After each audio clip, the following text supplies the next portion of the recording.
come. Say, this must be a big one. Looks like the entire fire department came out this time. Boy, we're going to have fun here. And what a kick I get out of chasing after those fire engines. Hey, but where's all the smoke? Where's the fire? These guys must have made a mistake. They came to the wrong part of town. What a bunch of dopes. No, that can't be. They're pulling off the hoses and the ladders. Oh, I get it. It's one of those false alarms, and the firemen go into action so fast that the chief hasn't had a chance to stop them. Oh, that's not it either. The chief looks like he's working as hard as the rest of them. What's wrong with him anyway? Maybe somebody ought to tell him what's going on. They can pack up and go back to their checker plane.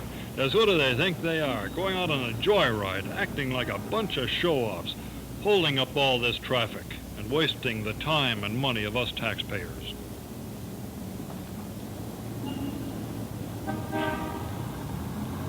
Sorry for the slight traffic tie-up, fellas, but it can't be helped. Wish I had time to explain personally just why you may be detained like this. We're too busy right now pre-firefighting. Yes, pre-firefighting. Sort of a drill for the fireman. Not thought up merely to give him something to do in his spare time, but actually presented so as to create a definite problem. To teach him here at the locale, and then later at the station. That's when we have an evaluation of our action, to see what we did right, what we did wrong, and to correct ourselves so that no mistake may happen at a real fire. Actually, it's all part of a planned program to make your fire department one of the best trained units in the country. For besides his duty of protecting you and your home, the fireman must not only operate efficiently, but he must also maintain his equipment so that he himself knows that it is in the cleanest, most perfect mechanical condition. And regardless of his age, school days are still with him, for he must keep up with the latest technological advances in machinery and methods. But most important, he must know how to save his life and your life. So if someday you see us fighting a fire which actually doesn't exist, please realize that your fireman is attempting to live down the stigma of being nothing but a checker-playing drain on the taxpayers' funds. No, today's fireman is an individual who has undergone a tedious, exacting, and strenuous training period. And present-day training programs are designed to teach local recruits the most modern and scientific means of firefighting.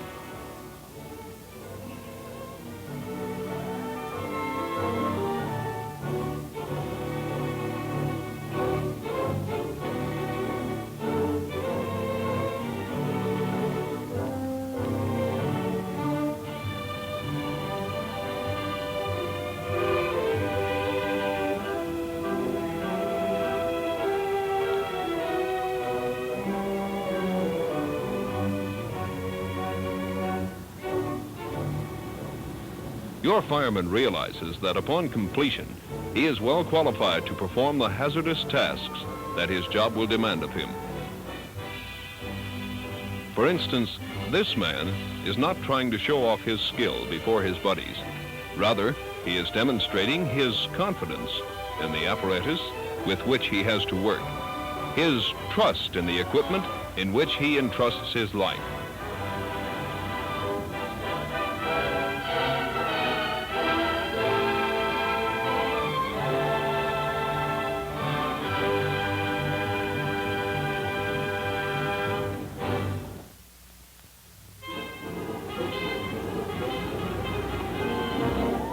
Say, how'd you like to come along for a ride on the favorite hook and ladder? It's a valuable and maneuverable piece of equipment, quite a big rig, as we call it. But not all fire departments are blessed to have the larger fire trucks. Size of the locality and even the type of terrain covered determine the size of the engines. Not many of them could get into places where this midget can go.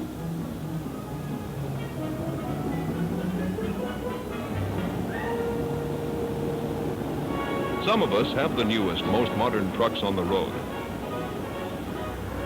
But due to budgetary restrictions, others are required to get along with the outdated, slower, but still serviceable models. With thanks to the expert care given them by your firemen, they just seem to hold out, waiting for us to be handed something new. Incidentally, not all the calls that come in are for fires. We still get our quota of the troublesome little things that are bound to happen in any community. Although these duties actually aren't required of us, we usually respond to the call of a distressed citizen.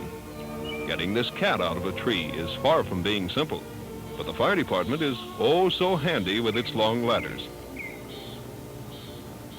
And why do so many little girls get locked in bathrooms? And why are so many bathrooms located on the second floor? Cutting the screen on the window to let her out is an easy job. But did you ever try cutting a tin can that just somehow managed to get wrapped around the head of a scared dog?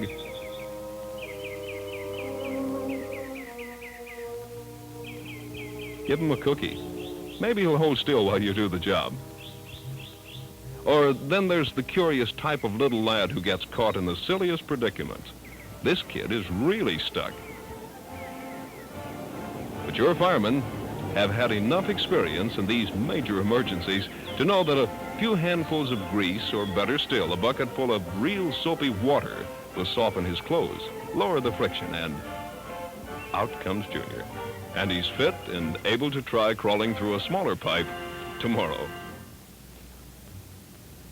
One of the more serious problems is the accident that occurs in the home.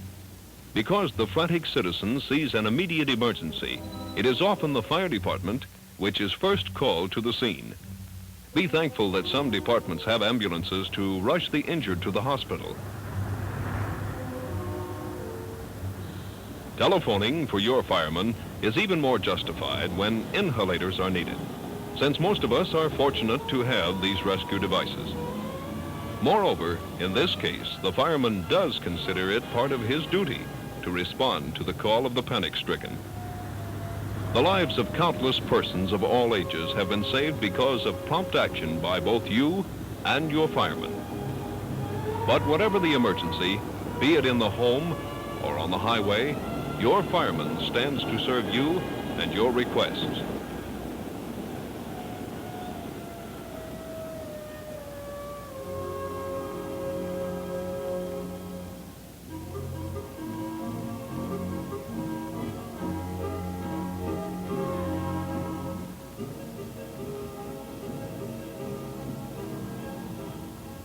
Some of the more frequent calls coming in to the fire departments are those of well-meaning citizens generally complaining about a fire hazard in an adjacent building or in a neighbor's yard. Sometimes these are merely grudge complaints, and other times they are basically founded. Nevertheless, your fireman will investigate each such report, and he will help the one responsible determine how to correct any prevalent fire-inducing condition. Still another method of fighting a fire before it starts is to prevent it, so that we won't have to fight it at all.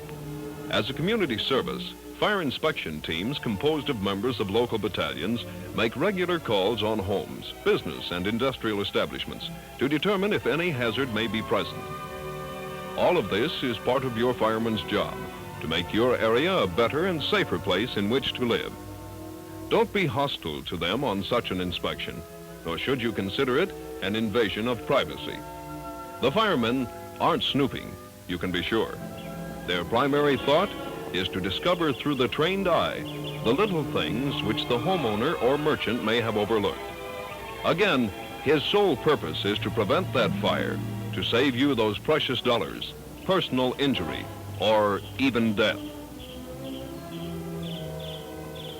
So, this is your guardian fireman, a public servant, if there ever was one, dedicated to the task of protecting your property, your health, your welfare, and safety, and in many cases, your life.